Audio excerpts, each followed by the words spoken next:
We will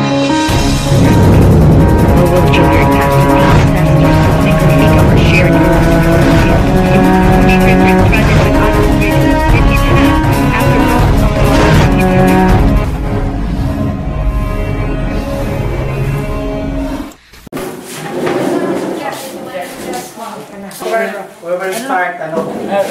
This is now the heart of Barangay Mapalad, Rodriguez Rizal, and we are here in the office of the Barangay Chairman, Judith U. Gandea, and some of the officials are here. Barangay Kagawad, ano ngayon, buong pangalan mo? Juanito Katayo, and Barangay Kagawad, Dominador Sadya. Talagang sinasadya namin itong nandito ngayon. And our Vice President for the Mapalad Association, Norberto Tiad, si Mrs. Galban, President and Chairman, Dr. Aberen, one of the officers of Mystica Charity Foundation and consultant of the UP on biodiversity, ecology, and our friend here, Mystica. Ano nga yung full name ni Mystica? Basta Mystica na lang Mystica. po. Ang pagkain wala ng misteryo. He's very famous as Mystica. Second time around here, but this time we'll be discussing a very important topic that will be part of our program in this barangay. And I hope, I think we'll just give you a little background first before we'll give the floor to Mystica and also to the barangay chairman. Actually, the program that we have started talking is all about the reforestation project here in Barangay Mapalad, of what we are doing. So we had a meeting this morning with the officials of the Montalban Planters Agro-Development Association, but only few of us was able to reach here because of some obligations of the officers of the group. Now we have initially come up with an agreement to put up a sort of partnership program between Better Globe is a worldwide organization, and Better Globe Philippines and the Mystica Charity Foundation, Montalban Planters Agro-Development Association, and with the barangay.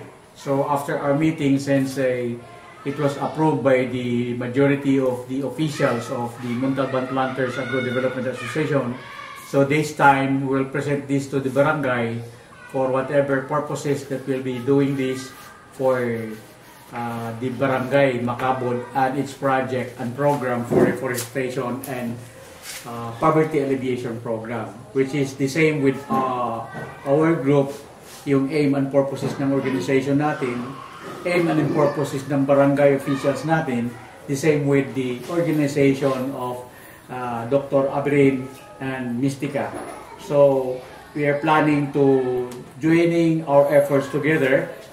All our organizations will be working together towards the progressive Barangay Mapalad, towards agro-development, towards agricultural development, and economic and political development in this barangay particularly. But not only that, from Barangay Mapalad, we'll be involving ourselves to the entire Philippines, then to entire international situation. So this time, mula na mag-umpisa tayo sa sitio proper,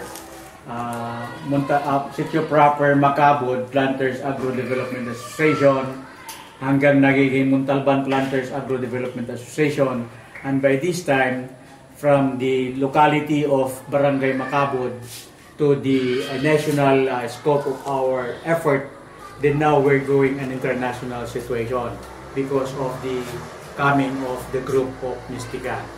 So by this time, I wanted to give the floor to Mystica to present whatever is the idea na ginagawa ng grupo nila at pwede nating pagsasamahan. Okay, okay. Mystica? Yeah. So I was actually assigned here as the managing director of Better Globe, Better Philippines.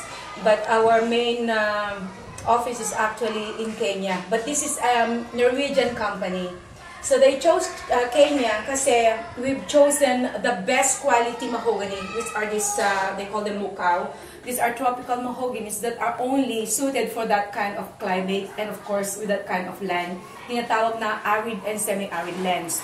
So since they wanted to make Philippines as their main, parang centralized marketing place, and that's the reason why they have to find a person, the best person for them, you know, who can actually enforce this. So I was so lucky that they chose me. So of course I have to prove them that, hey, you know, di trabaho ko to, so I really have to work hard for this.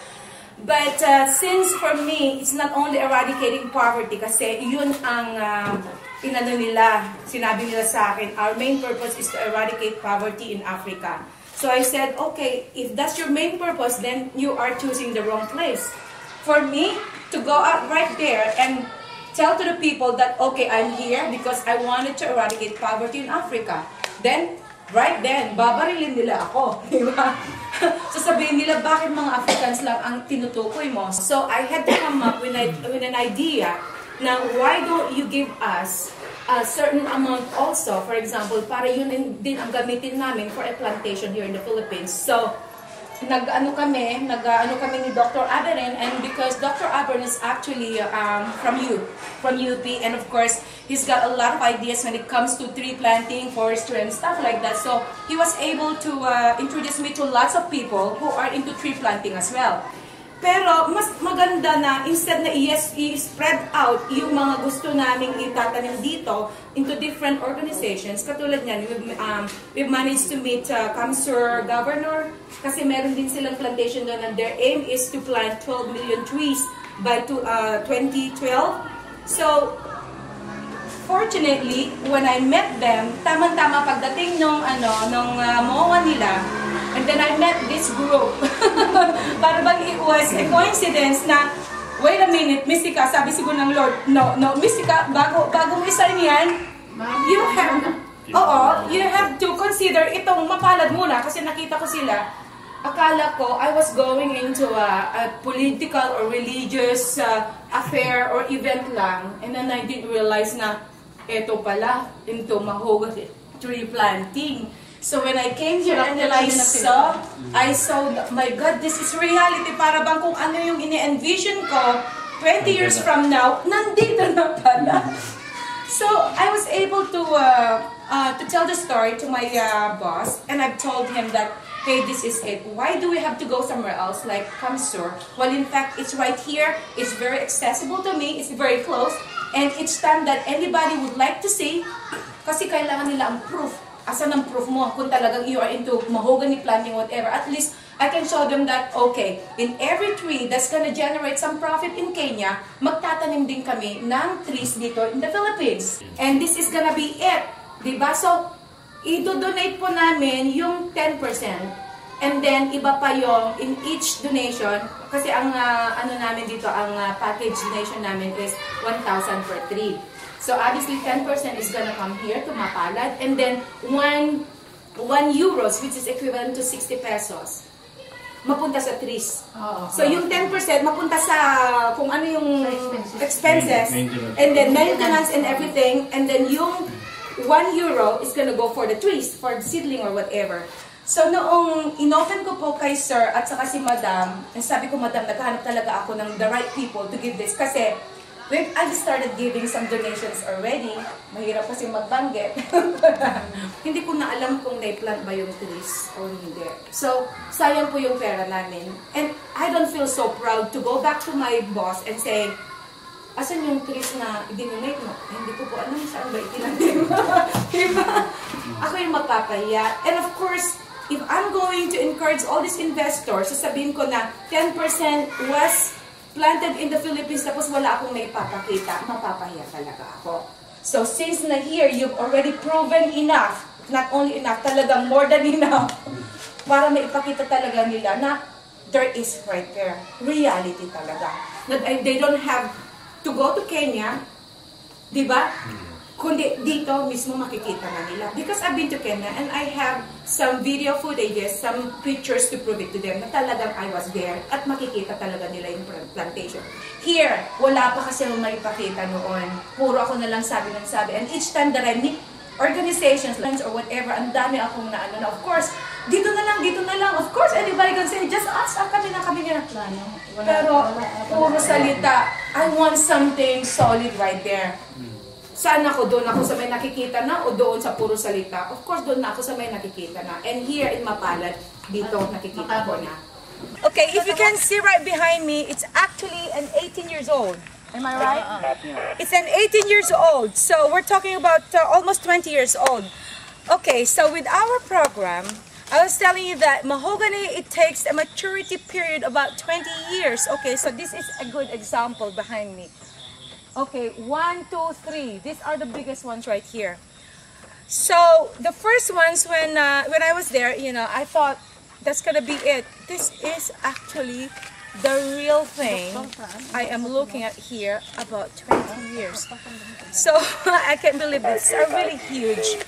All right, no wonder why we're gonna be giving an equivalent to, or approximately or more, 11.5 times or 12.25 or whatever, because it depends on how much is going to be the currency of euros later on.